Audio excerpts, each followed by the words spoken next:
¿Qué es lo que quiero hacer hoy día? Quiero básicamente hablar de tres cosas, en realidad de dos, pero para eso quiero también dar un contexto primero. Y la tesis que se propone, más que una tesis, en realidad nuestro juicio bueno, es lo que podemos calificar de cuál es la realidad, cuál es realmente la esencia de la empresa portuaria como autoridad portuaria. La empresa portuaria es primero autoridad y después empresa. Y esa es la tesis que queremos hoy día simplemente explicar, constatar. Y para ello, como un contexto histórico, obviamente a casi 20 años de la ley de puertos, creo que es útil recordarlo. Después de eso voy a ir al fondo de la presentación, la regulación ambiental, que por cierto es cada día más importante. Ya tenemos una nueva institucionalidad ambiental ya un poco más madura, no del todo, no está completamente implementada, pero ya está mucho más madura. ¿Y cuál es el rol o cuáles son las normas que aplican a los puertos? Y me voy a dirigir principalmente a un instrumento de gestión ambiental que es el CIA, o sea, el Sistema de Evaluación de Impacto Ambiental. Y finalmente, en materia de borde costero y administración territorial del puerto como tal, del recinto portuario del puerto, y en eso también quiero señalarlo, quizás va a ser un poco más interesante en el sentido de que vamos a ver tesis distintas. Tengo algunos puntos que quisiera contradecir respecto de lo que ha presentado Pablo, también de las cosas que ha dicho Claudio. Algunas creo que tenemos visiones encontradas o distintas al menos, y ojalá que eso también sirva como un aperitivo para que después en la discusión también ustedes puedan comentar y opinar. Bien, ¿cuál es el contexto? Muy breve, en dos láminas. Primero es que hay que tener el contexto de la ley de puertos, ¿no? La ley 19.542 se inserta en un proceso de liberalización del uso de los puertos, ¿no? Si pudiéramos quizás remarcar tres cosas, por supuesto que hay mucho más, ¿cierto? Es una ley bastante compleja, pero si quizás puedo destacar tres puntos esenciales de esta ley, insisto, casi 20 años de su dictación, es que primero hay un cambio de paradigma en el sentido de permitir a los operadores privados, ¿cierto? La explotación de los frentes de atraque y en general que las sociedades privadas puedan invertir en puertos estatales, en bienes nacionales de uso público. En segundo lugar, otro cambio de paradigma tiene que ver con la competencia, ¿no? Se inserta esta noción de competencia entre los puertos. Y eso que quiero dejar de lado, porque para efectos de esta presentación no es a lo que me quiero referir, para mí el punto más importante acá es el último. Y es que se crea un órgano que tiene por nombre empresa portuaria, pero que tiene no mucho de empresa portuaria. Alguien que administra los puertos, los terminales y sus bienes, además de todas las actividades conexas. Y fíjense los conceptos, los términos que usa la ley. Facultades de administración, explotación, desarrollo y conservación. Esto que se denomina y se crea como empresa portuaria es más bien menos empresa y más autoridad portuaria. Y eso es a lo que también quiero llegar. Y justamente esta dualidad, que no siempre es bien entendida o no siempre es bien quizás sopesada en toda su extensión, en el sentido que es tanto empresa como autoridad. Fíjense cuáles las definiciones legales, porque también creo que hay que ir al punto de vista del derecho administrativo, quiero decir, ¿no? ¿Qué son desde el punto de vista del derecho administrativo las empresas portuarias? Sí, la ley es muy clara, ¿no? Personas jurídicas de derecho público constituyen en empresas del Estado con patrimonio propio. Eso es bastante pacífico, eso está en la ley. Pero eso no es lo único. Si uno va a la Ley General de Bases de la Administración del Estado, Ley Orgánica Constitucional, las empresas públicas creadas por ley son parte de la administración del Estado, primero, eso no hay duda. Son parte. Es parte de aquello que se denomina la administración descentralizada, ¿no? El profesor Perría a veces hacía, no siempre sí, pero también hablaba de la administración invisible, una extensión de la actividad que tenía la empresa portuaria. Pero son parte de la administración del Estado, y eso no hay que perderse. En tercer lugar, y esto es una consecuencia de lo anterior, no es casualidad lo que dice el artículo 45 de la ley de puertos. Están sujetas al control de la Contraloría. Es cierto, en una parte restrictiva, ¿no? Por supuesto que aquí no hay toma de razón. Las empresas portuarias no dictan actos administrativos, pero están sujetas al menos en tres puntos, que son los que señala el artículo 16 segundo, ¿sí?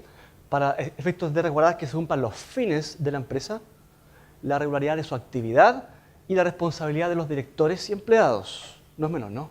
Es importante. Hay control de la Contraloría. Pero por otra parte, ¿cierto? No se le aplica el título segundo de la Orgánica Constitucional de Bases de la Administración del Estado. Así hay 30 artículos que son los que construyen la dinámica, la orgánica de los servicios públicos que no se aplican. No se aplican. Y tampoco se aplica la ley 19.880 sobre procedimiento administrativo. Con esto claro que es cierto, no tienen la lógica del acto administrativo.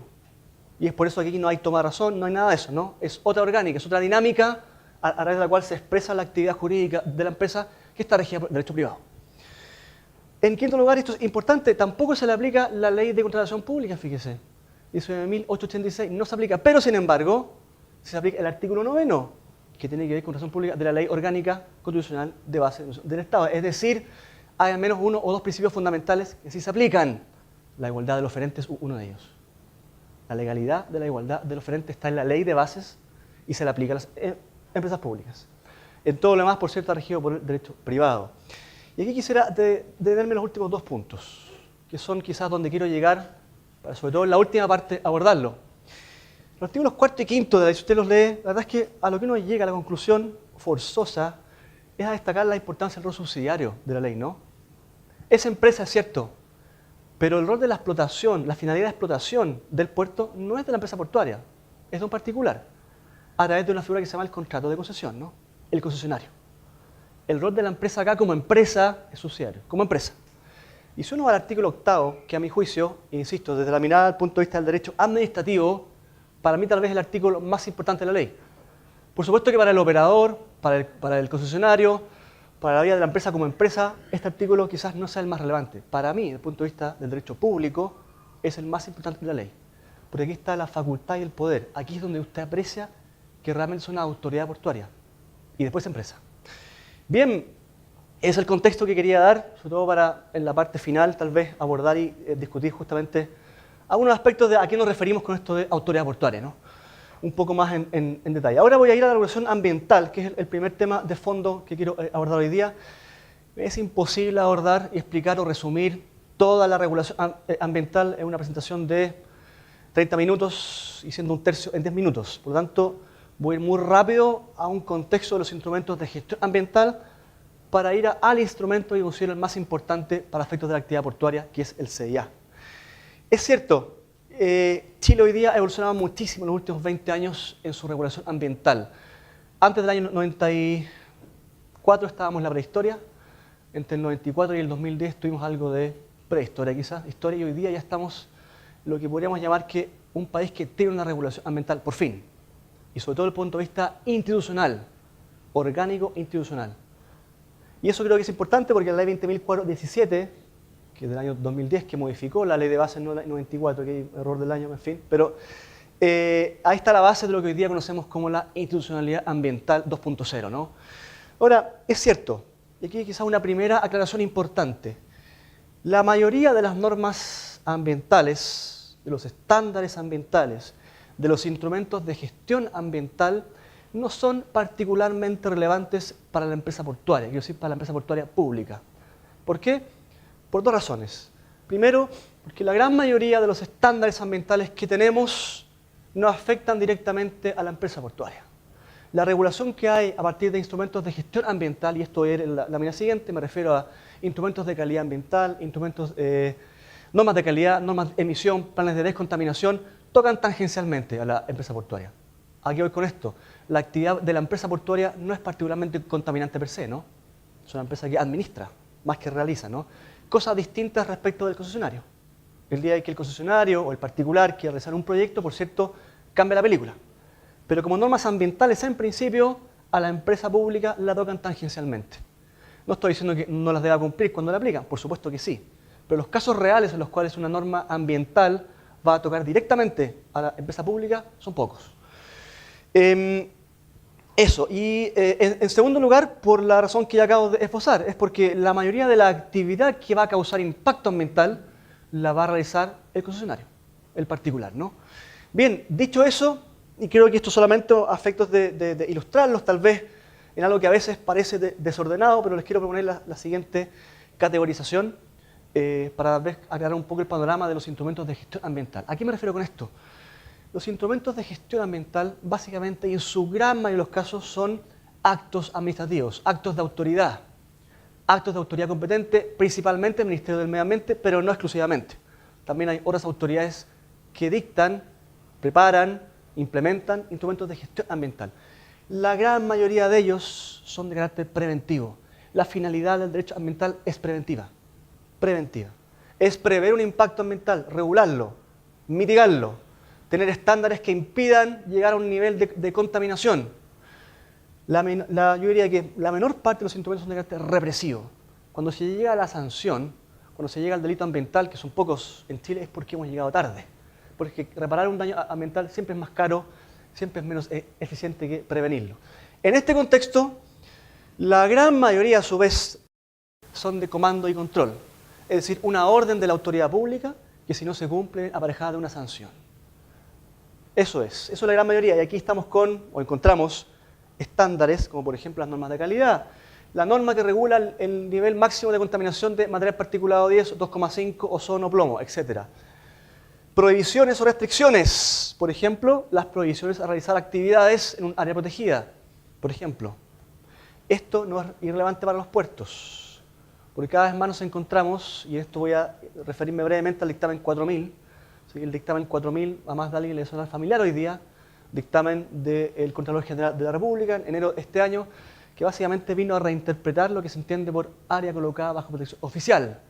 Ya no es solamente lo natural, como se creía hasta antes de eso, también es aquello que está protegido por instrumentos de gestión ambiental de carácter territorial, incluyendo, por ejemplo, la ley de monumentos nacionales, por ejemplo, una zona típica, por ejemplo, una zona patrimonial que está cercana al puerto, cambió toda la dinámica.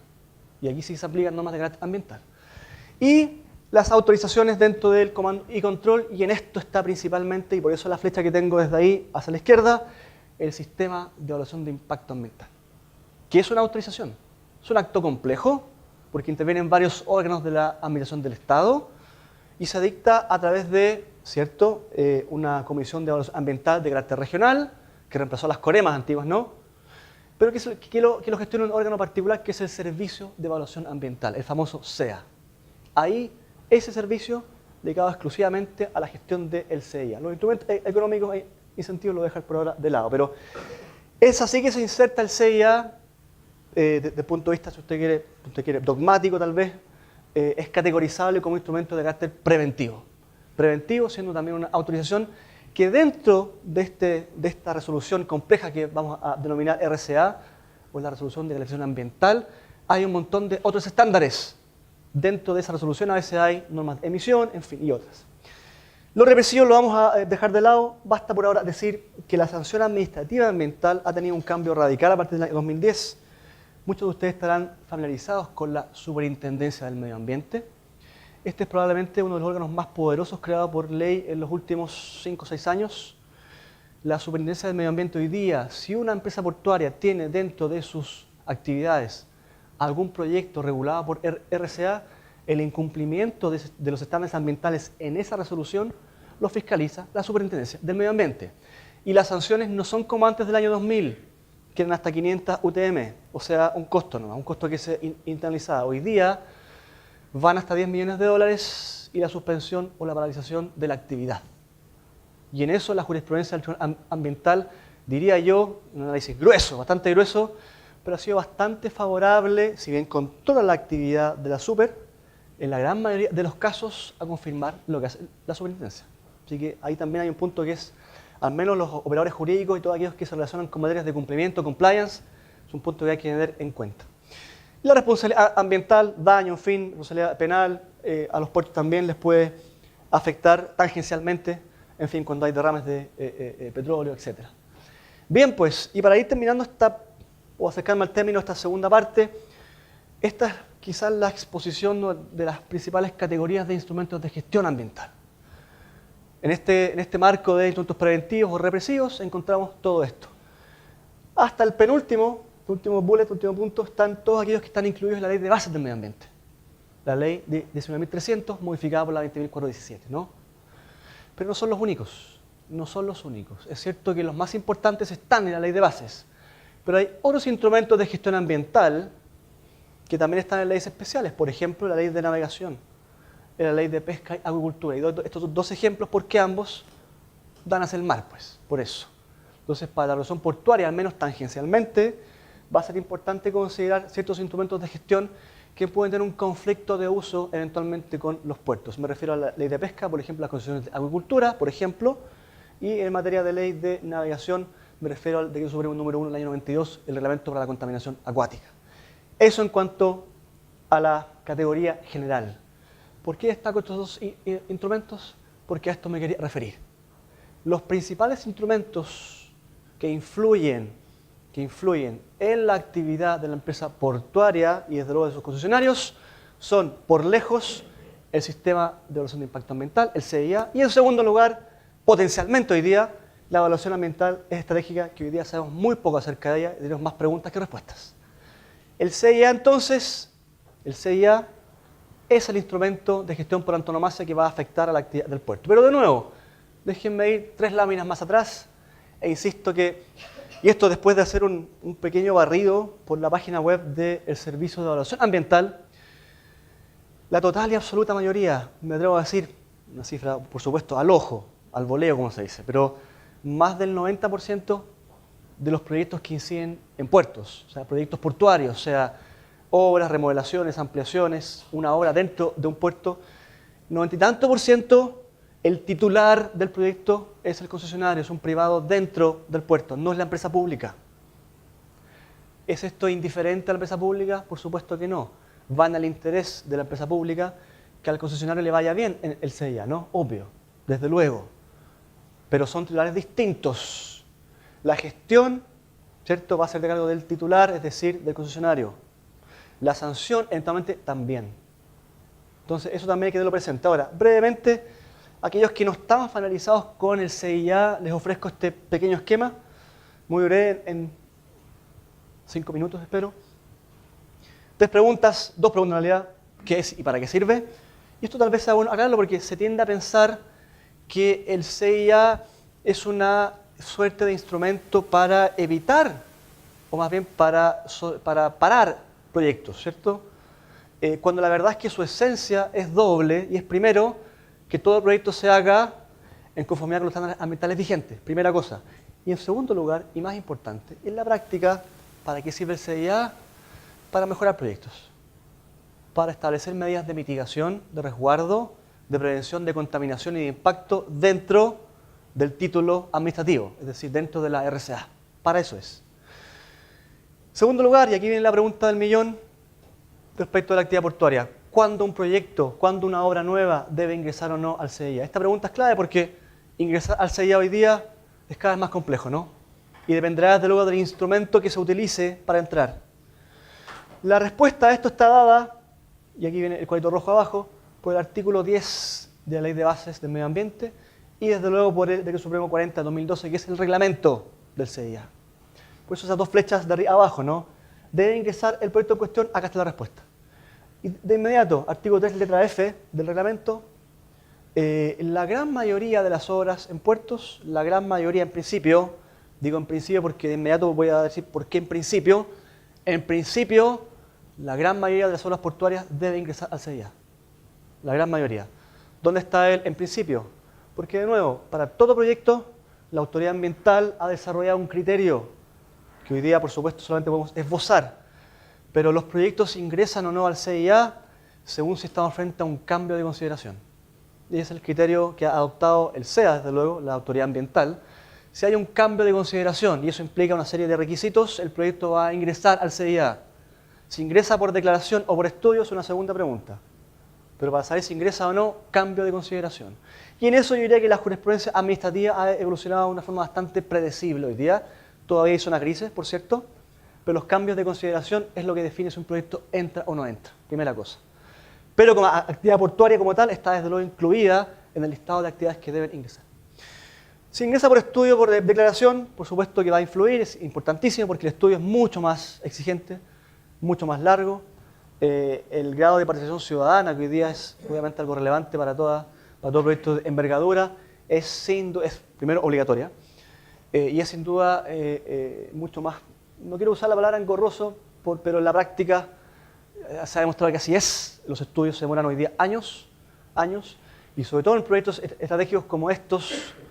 El domingo leí un reportaje en un medio de prensa de circulación nacional que hablaba sobre la industria del litigio. Probablemente muchos colegas lo habrán leído, que hay abogados que se dedican ya no solamente a representar comunidades para eventualmente mejorar proyectos, sino que la estrategia de litigio es simplemente ir a parar el proyecto.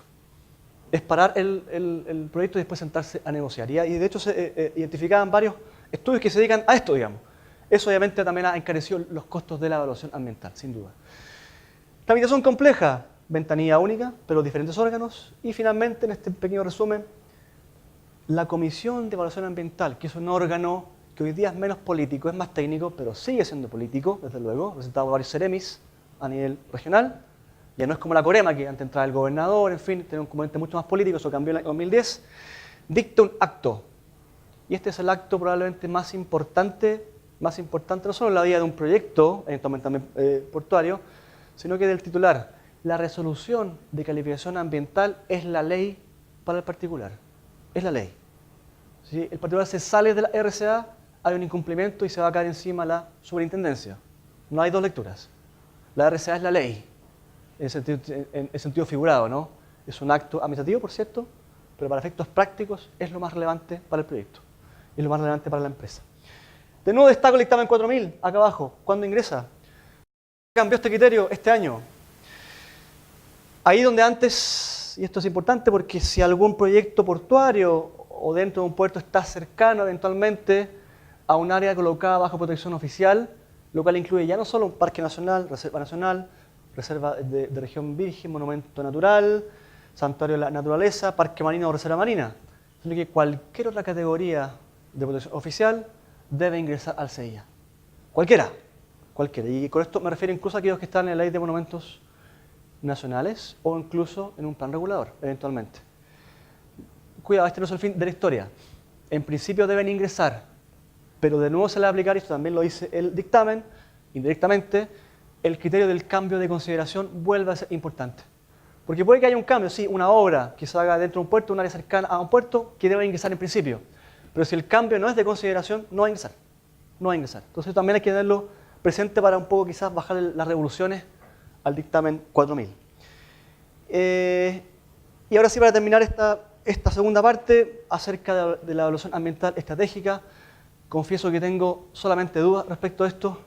Todo lo que les puedo aportar es de texto, porque francamente todavía hay que ver cómo evoluciona este nuevo instrumento. Si uno ve las actas de la ley 20.417, me atrevo a decir que muy pocos parlamentarios o quienes trabajaron en la redacción de esto sabían qué era realmente o para qué era la evaluación ambiental estratégica. Es cierto que fue importada de regulaciones comparadas.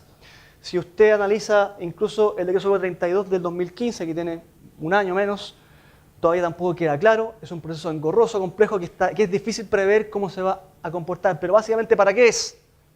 Para evaluar las políticas y planes normativos de carácter general, sobre todo aquellos de alcance territorial. Y ahora viene una pregunta que es importante para los puertos. Si usted ve la ley de puertos y ve el concepto de plan maestro, sin leer la ley de bases, uno podría decir el plan maestro cabe perfectamente en aquello que la ley de bases pensó que debería ser parte de la evaluación ambiental estratégica. Entonces, la pregunta es, ¿debe el plan maestro de un puerto someterse a la EAE? Y la respuesta que yo le puedo dar, al menos de mi opinión, es que no debe. ¿Y por qué? Por un simple argumento de texto. El artículo séptimo Bister y Water de la Ley General de Bases no lo incluye entre los instrumentos que deben ingresar a la EAE. Y esta es una carga bastante potente, ¿no? O sea, ingresar un plan como este a la evaluación ambiental estratégica implica más años de retraso, implica más costos, más recursos, etc. Por tanto, no es una carga que se pueda presumir. Así que el plan maestro no ingresa al EAE. Eso no quiere decir, cuidado, es la segunda pregunta, ¿no? ¿Cómo hacemos para que este instrumento de gestión converse con otros instrumentos de gestión territorial que podrían eventualmente incidir en el terreno portuario? Eso es algo que también voy a dejar planteado en las preguntas al final, ¿no? Y ahora sí, para la tercera parte, ¿cómo es con los tiempos? Bueno, vamos. ¿Bien? Bien. O sea, todavía me quedan 10 minutos, ¿sí? Ya. 12 le voy a pedir. Vamos al borde costero, el borde costero. Y acá quisiera tal vez plantear o señalar algo que va a sonar quizá un poco distinto a lo que han planteado algunos expositores, en particular Pablo y Claudio. Yo sí tengo una interpretación que quizás vaya algunos pasos más allá, e insisto, desde el punto de vista de la concepción de la empresa, no como empresa, sino que como autoridad, como autoridad. ¿Y cuál es el fundamento de esto? El fundamento de esto está en la propia ley de puertos, el artículo tercero. El artículo tercero de la ley de puertos, fíjese, el lenguaje no es casual. E insisto de nuevo en el contexto en el cual se negocia y se acuerda la ley de puertos, ¿no? La ley de puertos.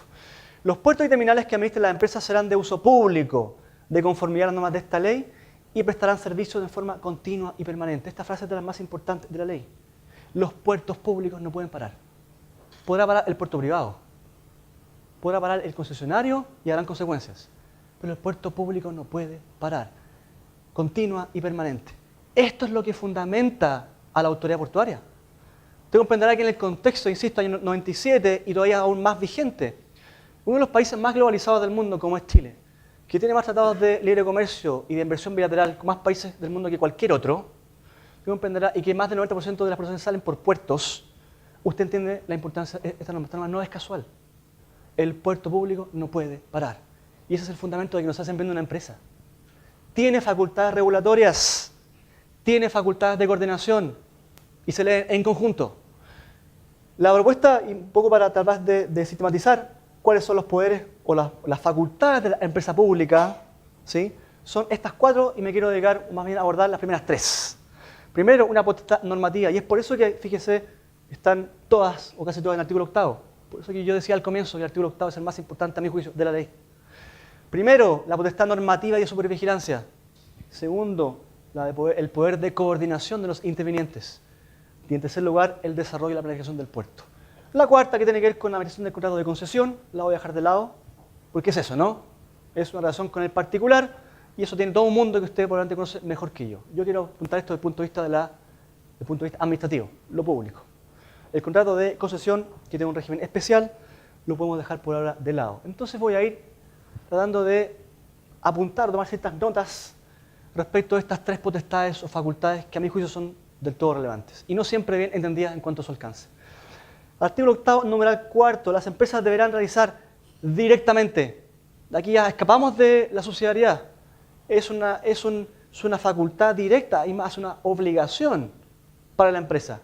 En general, la elaboración y supervisión del cumplimiento de la reglamentación necesaria para el funcionamiento de los puertos. Acá hay 2 verbos rectores, cuidado. Son 2 verbos rectores. Primero, la elaboración de la reglamentación. La elaboración de la reglamentación. Y en segundo lugar, la supervisión del cumplimiento de dicha reglamentación que elabora la propia empresa. Son 2 cosas distintas.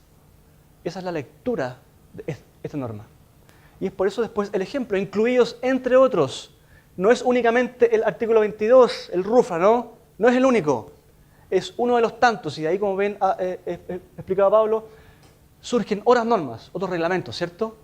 Y si uno va al artículo 22, digo, ¿cierto? Cada empresa deberá contar con un RUFRA, ¿cierto? Que será propuesto por la empresa pública al Ministerio de Transportes para su aprobación eventualmente, ¿no? Entonces, en la práctica nos hemos visto en que es la empresa la que elabora la normativa y, por supuesto, siendo empresa, y esto lo conecto con lo que dijimos al comienzo de la presentación, la empresa está excluida del título 2 de la Ley de Bases de la Administración del Estado. No tiene facultades de dictar actos administrativos. Es una empresa pública, sí está creada, ¿no? Eso no quiere decir que no tenga potestades públicas. Las tiene. Las tiene. Pasa que son formalizadas a través de un acto administrativo. ¿Y ese acto de quién es? Del Ministerio de Transportes y Telecomunicaciones. Son 2 cosas distintas la formalización del acto administrativo respecto de lo que es una potestad pública. Esto es una potestad pública. Es una potestad pública. La forma que toma el acto es distinta, va a ser un decreto o en este caso entiendo que es una resolución. Fíjese, en algunos casos, hasta los que yo conozco, este tipo de normativa se aprueba por resolución del ministerio. Si esto fuera realmente simplemente una creación de normas, si la empresa no tuviera esta potestad, sería decreto supremo. ¿Se fija? Es una cosa distinta. Primera cosa. Bueno, aquí tenemos la regulación, ¿no? Una empresa que puede regular y que además debe supervisar el cumplimiento. 2 cosas. Bueno, ¿cuál es la consecuencia de un incumplimiento de esta normativa portuaria que elabora la empresa? ¿Hay consecuencias? Y la pregunta que surge es, ¿debe la Directemar, le hace a la autoridad marítima, eventualmente hacer cumplir este tipo de normativas? Fíjense en el artículo 4 de la ley orgánica. Corresponde a la dirección, además, todas las funciones que le encomienden otras leyes o reglamentos de la República, y yo añadiría coma, incluyendo, por ejemplo, la ley de puertos.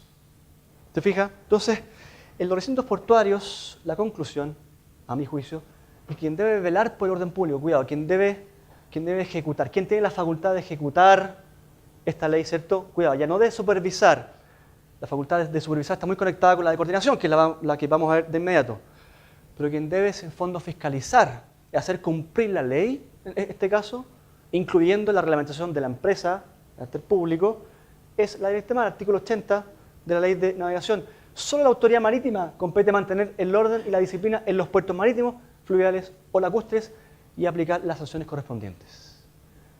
Bien, y para complementar, dos cosas más, creo que esto ya está dicho, lo dijo también Claudio en su presentación, el artículo 95 de la Ley de Navegación, la dirección también ejerce la facultad de policía, y la ley orgánica de la Directemar, cuando ya hacemos un poco la bajada, ¿cierto?, de esta autoridad marítima más bien conceptual, a quien la ejerce, digamos, es el capitán de puerto.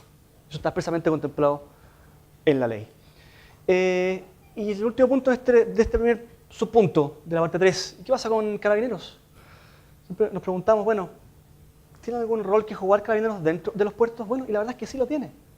Sí lo tiene, pero fíjese, y esto está regulado en la ley orgánica de la Directemar. El personal de Carabineros, incluido el de aduana y el personal de investigaciones, prestarán a la autoridad marítima y al personal bajo sus órdenes el auxilio y cooperación que le soliciten. La autoridad marítima, entonces, es la policía en el recinto portuario. Y si la autoridad marítima requiere, bueno, también Carabineros podrá ejercer esa facultad. La que va a requerir, en este caso, a Carabineros va a ser la autoridad marítima, que, insisto, es la que tiene la función de policía. ¿Para qué? Para ejecutar y hacer cumplir todas las leyes, e incluyendo los actos que adopte la empresa pública. Esa es la lógica de la ley, y es por eso que, insisto, la tesis inicial es que esto es primero autoridad y después empresa. Bien, la segunda facultad a la cual me quería referir, ya no la facultad regulatoria, ¿no?, ni la facultad de supervigilancia o de coordinación, más bien de supervisión del cumplimiento. Es el poder de coordinación en los intervinientes. Este es tan importante como el anterior. Artículo 8º, numeral 2. La coordinación de la operación de los agentes y servicios, ¿sí?, corresponde también a la empresa. ¿Cómo se hace esto? Está regulado también expresamente en la ley. Estoy seguro que esta norma es bien conocida por todos ustedes, que es el artículo 49, mediante decretos supremos extendidos a través del Ministerio de Transporte. El profesor Barolé también ya lo mencionó, también lo mencionó Pablo. Está justamente esto llevado, esto se ejecuta, se aplica a través de un decreto supremo emanado del Ministerio de Transportes. Fíjese el criterio también que se establece justamente en el decreto supremo 105. ¿Cuál es la finalidad de esta facultad de coordinación? Sí, es muy lógica, ¿no? Procurar la simplificación y rapidez en los trámites, el mejor aprovechamiento de los medios disponibles, propender a la unidad de acción. Esa unidad de acción es la que está a cargo de la empresa portuaria y de nadie más. Bien, esto que estoy diciendo que suena como, bueno, están haciendo un juego de normas, ¿cierto?, que parece muy lógico. Hay normas tanto de la ley de puertos, la orgánica de la Directemar, todo esto suena muy lógico, pero bueno, ¿qué ha dicho la jurisprudencia? Bueno, tenemos jurisprudencia reciente que ha confirmado este criterio. Hay un fallo de la Corte Suprema, esto es ahora, digamos, estoy seguro que ustedes lo conocen, el caso Aforo o el caso Cargas Limpias, que le ha ocurrido a una empresa amiga, vecina, ¿cierto?, considerando quinto. ¿Y por qué destaco este fallo? Primero porque es reciente, desde luego, ¿no?, hace menos de un año. Pero segundo, ¿por quién fue redactado? Este fallo fue redactado por el ministro Pierri, que se acaba de jubilar por cumplir los 75 años. Vamos a estar leyendo por 10 años más los fallos del ministro Pierri. Probablemente el ministro más influyente en la tercera sala, junto con el ministro Muñoz, en los últimos 10 años de derecho administrativo en Chile. ¿Y qué dijo el fallo redactado por el ministro Pierri? La determinación cuestionada, que fue una determinación de la empresa portuaria pública, ¿sí?, de que la fiscalización se hace allá y no acá, se hace en otro recinto y no aquí, ¿cierto? Esa determinación que fue cuestionada por el privado, por el concesionario, surge como una medida de coordinación ejercida por una empresa portuaria del Estado a la que por mandato legal se le ha encomendado la coordinación de la operación de los agentes y servicios públicos que deben desplegarse en el recinto portuario. Sí, todo lo que hemos estado postulando, y esto que suena bastante lógico al simplemente leerlo, ha sido aplicado tal cual por la Corte Suprema. Fue un recurso de protección, es cierto, usted me dirá, el recurso de protección cambia como cambia el viento, pero en este caso no, porque la jurisprudencia además es escasa, son pocos los fallos que hay en esto. E insisto, por quién fue redactado, me parece que esto está destinado a quedarse en piedra por un rato, al menos por un rato. Bien, pues, y finalmente para ir ya terminando la presentación, el desarrollo y planificación del puerto, el artículo 8º, numeral 3. Y aquí hablamos de un instrumento de gestión territorial, un instrumento que es el plan maestro, ¿no? ¿Cómo hacemos que conversen? Ya vimos que no aplica la evaluación ambiental de estrategia, no aplica, está exento, ¿no? Está exento el plan maestro. Pero, ¿cómo hacemos que converse un instrumento de planificación territorial ya dentro del puerto con otros instrumentos de planificación que van a llegar igual al puerto? Cuidado, los instrumentos de planificación territorial no está prohibido, al contrario, que pueden llegar hasta la línea de playa, ¿no? Hasta la línea de más alta marea, hasta donde comienza la playa, ¿no? Hasta donde comienza el mar. Los instrumentos de gestión llegan hasta ahí, pueden hacerlo. Plan regular comunal y también los planes regulares metropolitanos. Y la verdad es que no siempre conversan. Y acá, insisto, tengo más dudas que respuestas. Creo que es una cuestión que se puede discutir después cuando tengamos la ronda de preguntas, pero han habido un par de casos en que en los hechos un plan regulador de rango superior, si usted quiere, el plan metropolitano en este caso, y con nombre y apellido, el PREMBAL, el año 2012, modificó, es un ejemplo, el frente portuario de Valparaíso. Lo cambió. Donde antes había frente portuario, una zona de expansión portuaria, el plan regulador metropolitano lo cambió. Y pese a los reclamos que se interpusieron, la Contraloría confirmó lo que el PREMBAL había hecho. Entonces hay una pregunta, bueno, ¿hasta dónde puede llegar la influencia del plan maestro en general para poder regular el espacio portuario? Si un instrumento de rango superior, rango distinto quizás, diferente, distinta órbita de acción y con procesos mucho más complejos, ¿cierto?, lo puede de facto modificar. ¿Cómo hacemos que conversen, no? Bien, y dos puntos más que quería tratar, dos láminas más antes de terminar ya. Primero, yo sé que esta norma es muy conocida, también la mencionó Pablo en su presentación, que tiene que ver con las concesiones marítimas, ¿no? Ustedes saben, el decreto con fuerza ley número 1 del 98 del Ministerio de Transportes señaló que básicamente los recintos portuarios están exentos del régimen de concesiones marítimas, salvo las ya existentes, ¿no? Salvo las ya existentes. Entonces el problema es, bueno, ahí hasta su terminación, ¿no? Hasta que expiren, hasta que caduquen. Pero se prevé la posibilidad de que se puedan renovar, ¿no? Bueno, y aquí es interesante constatar que tanto la práctica como la propia jurisprudencia administrativa ha cargado la balanza en favor de la autoridad portuaria, es decir, de la empresa portuaria. Cuando una concesión marítima se ha solicitado su renovación, esto por ley, ¿cierto? Sabemos, tiene que ir con un informe de la empresa portuaria. Pero la ley no dice nada más. No dice que sea favorable, no dice un informe, ¿no? Bueno, un dictamen del año 2011, con el contralor anterior, estoy seguro, haciendo leer los escritos, los libros del actual contralor, que usted quizás lo sepa, pero él, destacado profesor de Derecho Administrativo, estoy seguro que este criterio lo confirmaría, estoy seguro, solamente de leer sus escritos. Pero hay un criterio que en el fondo se ha asentado y que es que deben haber primero muy buenas razones fundadas para que en caso de que el informe de la empresa portuaria sea negativo, se renueve la concesión.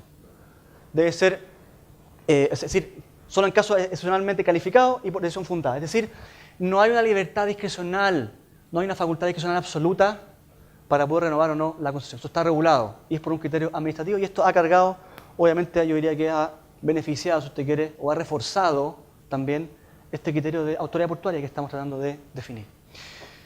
Bien, y a modo de conclusiones, ajustándome al tiempo que me ha sido asignado, respecto de cada uno de los 3 puntos que he tratado de abordar.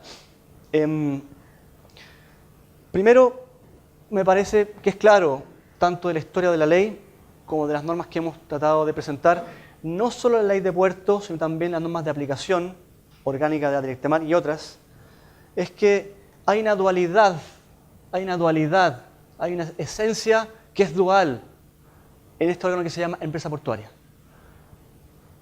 La verdad es que si quisiéramos incluso presionar un poco la nota, y en esto nuevamente voy a citar a escritos del profesor Jorge Bermúdez, hoy día Contralor, la verdad es que de empresa portuaria tiene tan solo el nombre. La verdad es que es primero autoridad portuaria. Las facultades del artículo 8º, que son potestades públicas, que se ejecuten mediante actos de carácter distinto, resoluciones, en fin, no le quitan el carácter de potestad pública por su finalidad, artículo 8º, insisto, es primera autoridad y después empresa. Esto lo vinculo además con el rol subsidiario que está expresamente reconocido en la ley artículo 4 y 5. Es autoridad y es empresa, ambas cosas. Pero primero, autoridad. Esto no siempre es bien entendido, pero hay fallos, por ejemplo, la jurisprudencia que hemos mostrado de la Suprema, el dictamen de la Contraloría del año 2011, que nos confirman esta potestad, este rol público, esta potestad pública en las normas orgánicas de la empresa pública. En segundo lugar, en materia ambiental, lo que hemos tratado de exponer es una idea bastante simple, que las normas ambientales, los estándares ambientales en principio no van a tocar directamente a las empresas portuarias, porque el contenido de ellos va más bien a afectar al titular de la concesión portuaria, al titular de un futuro proyecto. Pero esto desde luego es importante para la empresa portuaria en el sentido de que al privado, al concesionario tiene que irle bien, ¿no? Para que también le vaya bien a la empresa portuaria. Y en tercer lugar, y quizás es lo más importante, si bien tenemos facultades de ordenamiento territorial de la empresa dentro del recinto portuario, ellas no siempre conversan con todos los instrumentos de gestión territorial que hay en nuestro ordenamiento jurídico. ¿Cuál es la instancia más apropiada para esto? No lo sé, no lo sé. Lo que sí hemos descartado es la evaluación ambiental estratégica. Bien, y esto, antes de terminar y dar las gracias, quisiera dar las gracias particularmente a un colega y amigo, Eduardo Hidalgo, quien me ha facilitado bastante material jurisprudencial que hoy día les he podido presentar a ustedes muy actualizado. Muchas gracias.